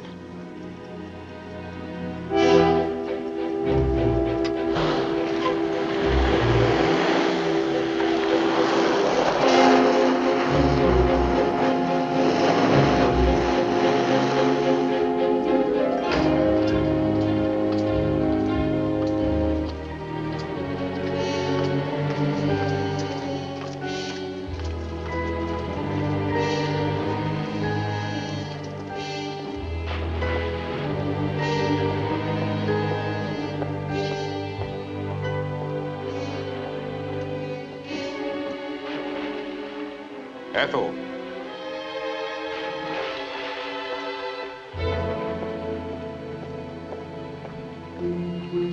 What are you doing here? I go where George sends me. He sent me out here to check on one of his investments. He hasn't heard from you in some time. He hasn't heard from me because I've had nothing to report. Oh, I guess he just didn't understand. He knows you've been busy. He's had reports on that. I was ordered to ingratiate myself with Nick Prenter. That's exactly what I've done. No more, no less. George thinks you've been taking his orders too literally. I'm inclined to agree with him. Your agreement or disagreement doesn't interest me. No. You'd be amazed to learn how highly my opinions are regarded. I'm a very important fellow now. That's why I'm in a position to offer you some sound advice. Don't hold out on George. If you do,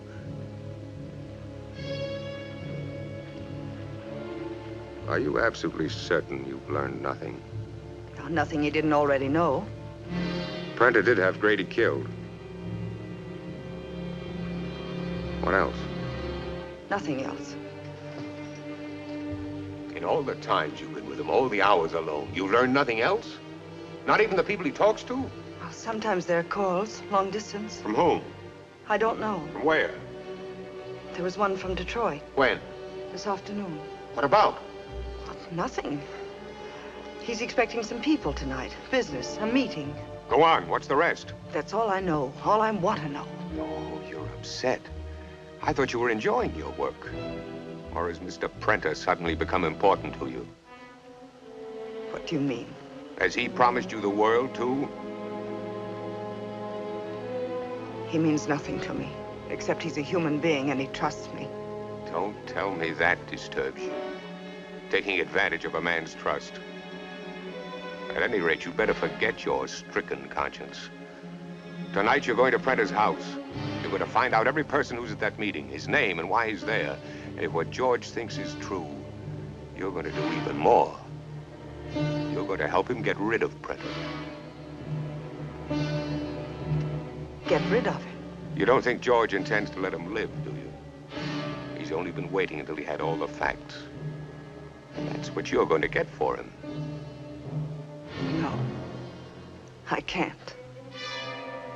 You're talking about killing. Taking a man's life. I won't do it. I want no part of it. You want no part of it. You are a part of it. What do you think you've been living on all this time? Playing on, traveling on? Where do you think the money came from that converted you into the fashionable Mrs. Forbes? It came from 100 killings, 1,000 beatings, all the pennies and nickels and dimes squeezed from 1,000,000 fists, all the $3 payments at the foot of the stairs, just to make a lady of refinement out of you. No, Miss Whitehead, this isn't a party you can leave when you get bored. We could have left, you and I, a long time ago. We were only guests then, but we stayed too late.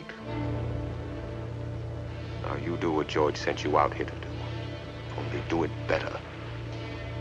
Find out about that meeting tonight. George likes to think that when he gave me the West Coast, it was a gold mine. Gold mine. You know what it was. It's an ash can. Nothing. But I turned it into something. Me, myself, nobody else. I developed it.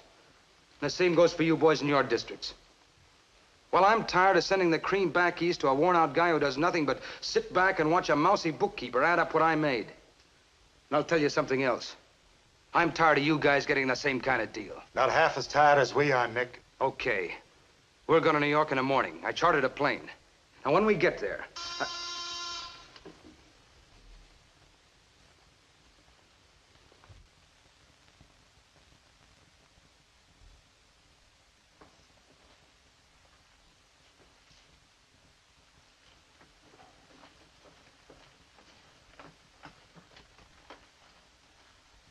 Mrs. Forbes.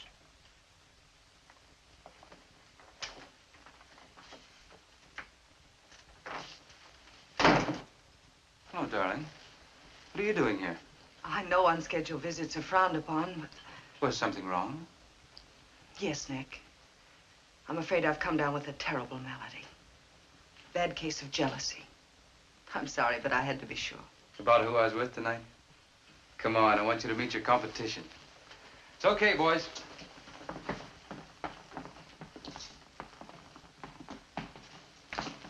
Great bunch of heart crushers, aren't they? Darling, I want you to meet Mr. Fredericks. How do you do?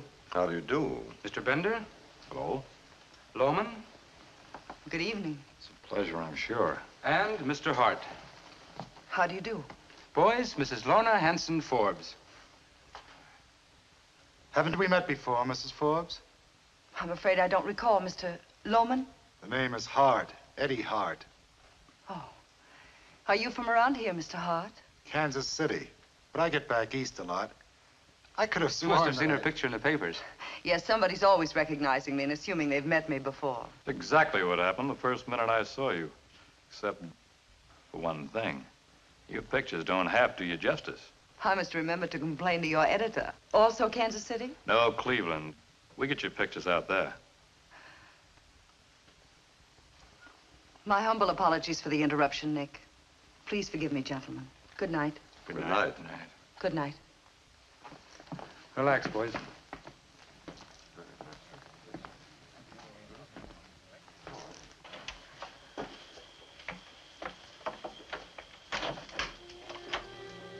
a shame. I shouldn't have come here, Nick. I'm sorry. Darling, you couldn't have picked a better time. Do you know who those fellows are in there? They work for the same guy I work for, George Castleman.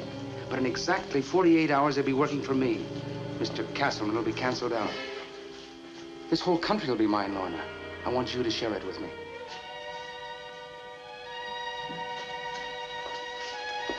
You didn't answer me. What is it? I'm not good enough? I didn't say that. But that's it. When you really have to face it, that's it. I know the right people. I wear the right clothes, but I don't bleed the right color. Stop it. I'll show you what color I bleed. You and your gold-plated friends. When that deal goes through, I'll own them all. Maybe then my name will be worth something to you. Maybe then you won't mind sharing it.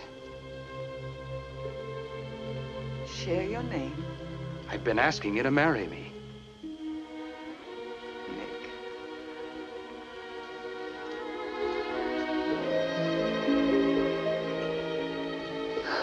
Will you marry me, Lorna? What is it? Hey. Do I really mean that much to you? Nick, how much do I mean to you? Everything. Is that enough? Then get out of this. Nick, I'm scared about what you're doing, what you're planning, what it'll lead to. If you'll give this up, If that's what it takes to get you, you've got a deal. I can get out of this inside of a year. No, it'll be too late then. But I can't get out now, Lorna. This is the big jump. I've got to see it through. Oh, no, don't. Please don't, Nick. Don't go through with it. Give it up, please.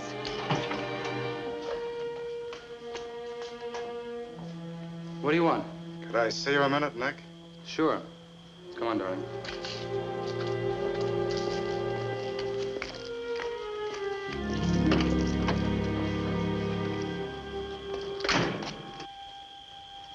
You go on home. I'll see you later.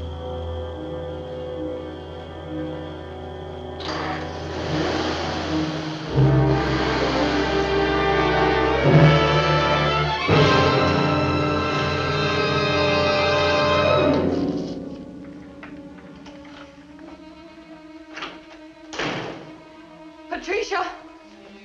Patricia! Patricia isn't here.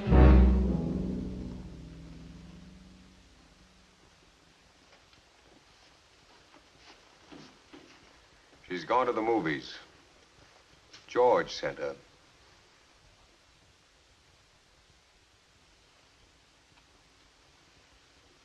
Hello, Lorna. George.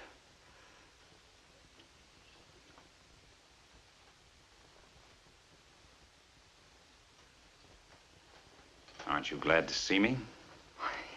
Yes, of course. When did you get here? A little while ago. I haven't been too far away. How was the meeting? Meeting? What meeting? The meeting you told Marty about at Nick's house. Or maybe you made a mistake. Maybe you shouldn't have told him. What do you mean? I suppose you don't know anything about a plane trip tomorrow morning. Or are you going to New York with them? George, I don't know what you're talking about. You don't. George! What do you think I've been doing since Marty gave me your report? That was more than just a little meeting tonight, wasn't it? They're all here. Eddie Hart, Sam Loman. It's a planned revolt. They're out to get me, aren't they? Aren't they? Yes. Stop it, George. And why didn't you tell me? What have you been stalling about? No! I only found out about it tonight. I would have called you. You expect me to believe that? You're in love with Nick. You're trying to protect him. No, George, that's not true. I love you. I just don't want to see anyone killed. Not you, not Nick, not anyone. Oh, please believe me. You're lying. You're so used to lying and cheating and double-crossing, you can almost make it seem good. George, stop it. That's enough. She's no good, Marty, not even to you. But she is to you. She can still help. She can still be useful. There's only one thing to do with dirt. Sweep it up. George! Listen to me. You want Nick, don't you? She can get him for you here tonight, and you'll be in the clear. She can call him on the phone. Get him over here. You'll never know. She'll tell the police it was self-defense. He tried to attack her. Look at her. It'll work, George. Don't you see? It's perfect. Okay, Marty. You've got a brain. The best kind. kind you don't have to go out and buy. Pick her up.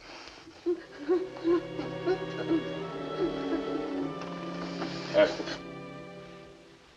Marty.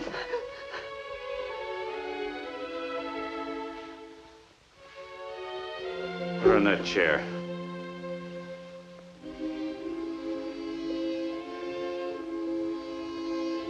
Give her the phone.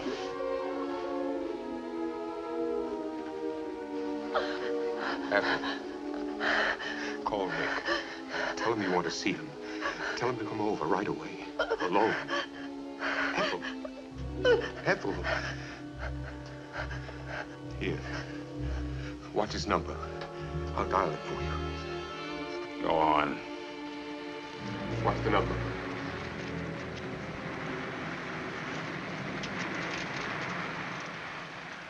See what it is.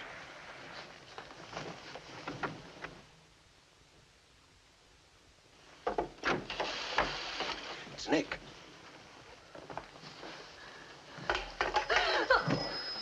All right. Let him in. One word out of you, and I'll kill you both. Do you hear me? Let him in. He has a key. You pass out keys to all your friends.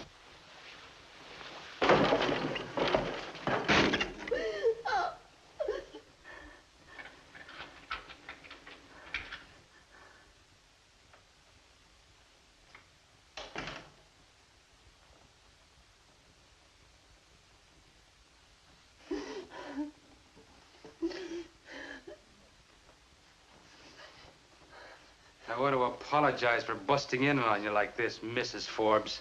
But a friend of yours, Eddie Hart, said it'd be okay.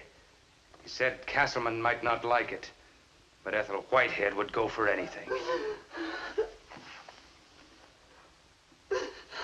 Lorna. Don't move, Nick.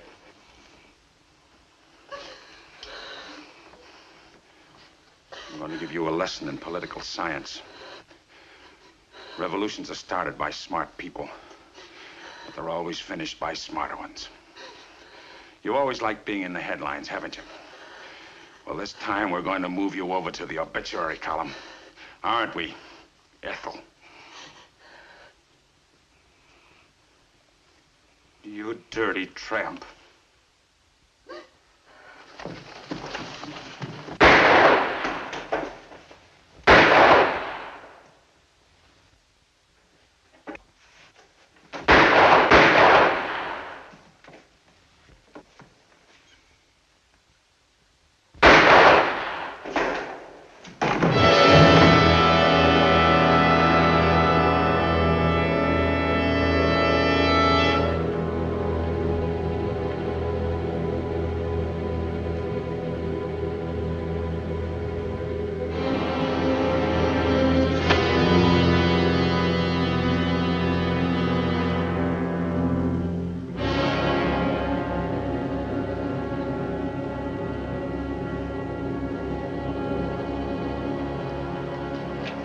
Where is she?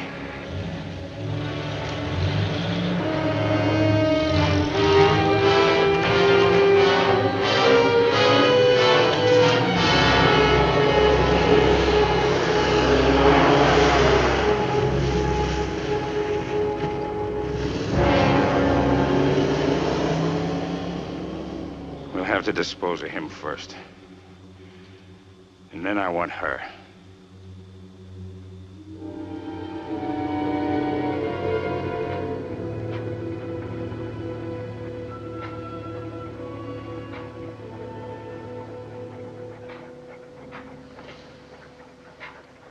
Someone here to see you, Ethel.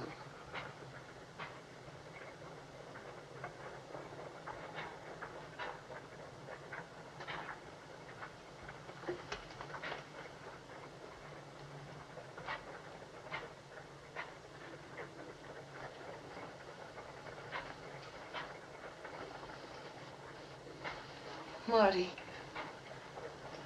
You can't stay here any longer, Ethel. Because of George? Your unfinished business. It's only a matter of time before he gets here. Excuse me.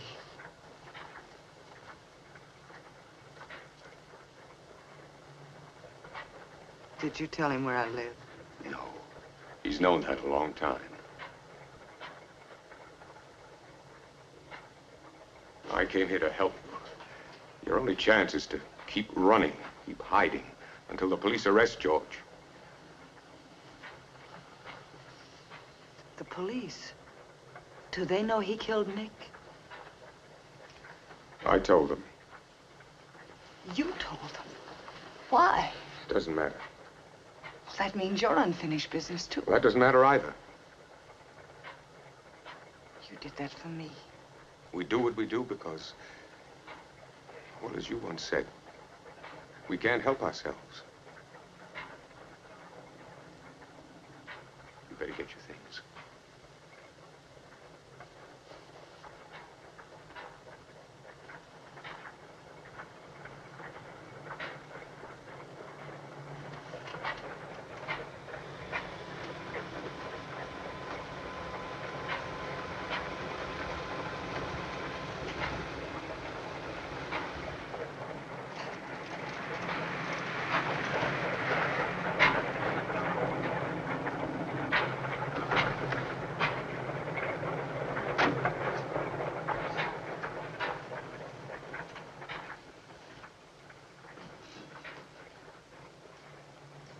Where will you go, Mr. Blackford? Where can they go?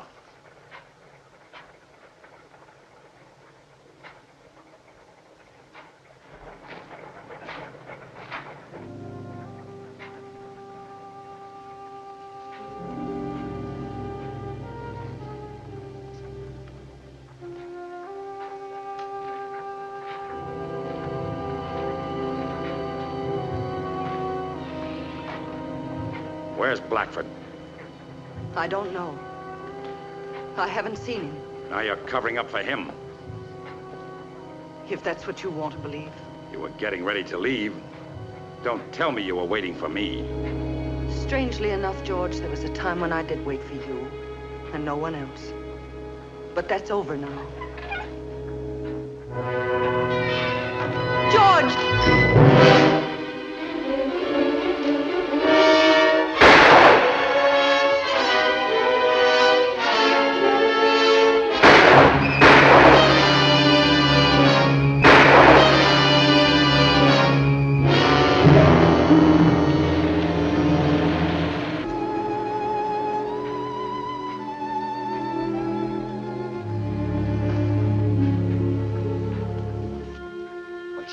This Castleman guy, was she in love with him? Or was she working for him? How'd she get the name Lorna Hanson Forbes? Whose idea was that? Was she ever married to a guy named Forbes? This fellow Blackford. What's he got to do with it? No, I don't know. Well, where'd you get the money to throw all them big parties? What did she have to do with Nick Prenter? Why'd she go out west? Leave us alone, can't you? We've told you all we know. Mr. Whitehead, you and your wife can come in now. Let him through, boys. Let him through.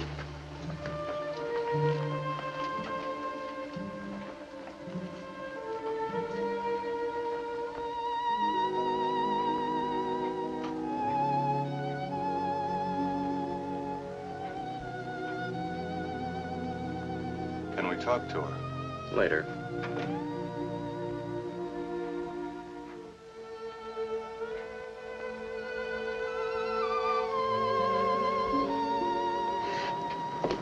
Well, it must be pretty tough living in a place like this. Tough her to get out.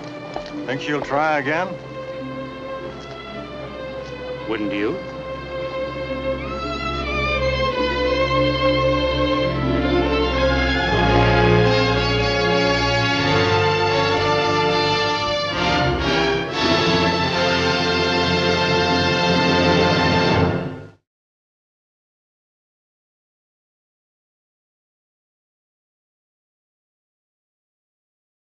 Although you don't see him, Frank Sinatra played an important role in this film.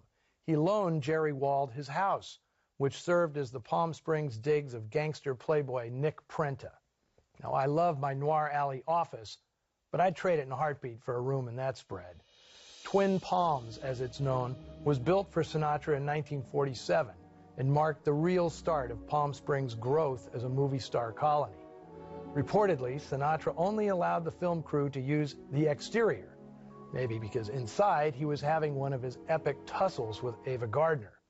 And you can take that either way. The place is still there in all its mid-century glory, only now it's used for weddings and other private events, although I doubt those include gangland killings. One of Vincent Sherman's most important contributions to this film, as a writer, were the oil field scenes that bookend the story. Sherman explained that these were included specifically to account for Crawford's age. While the original story followed Virginia Hill from her hardscrabble youth in Alabama, Joan Crawford was 43 when she made this movie. Youthful was now beyond her range. Sherman admitted he was initially terrified of Crawford, saying, "It's hard for me to communicate how much power she had." But Crawford gladly approved the script changes, and according to Sherman, she appreciated being included in the script writing process. On the set, Sherman claimed he had never worked with an actor who knew so much about filmmaking and was so cooperative. If Crawford had an idea, he said, she always presented it in a way that never undermined his authority, which she could have done if she wanted to, given her power. It was always her way to ask, never tell. And the director said that her attitude gave him even greater authority on the set. Vincent Sherman remains somewhat underrated by film historians, although not by the actresses who benefited from his touch, both on the set and behind the scenes.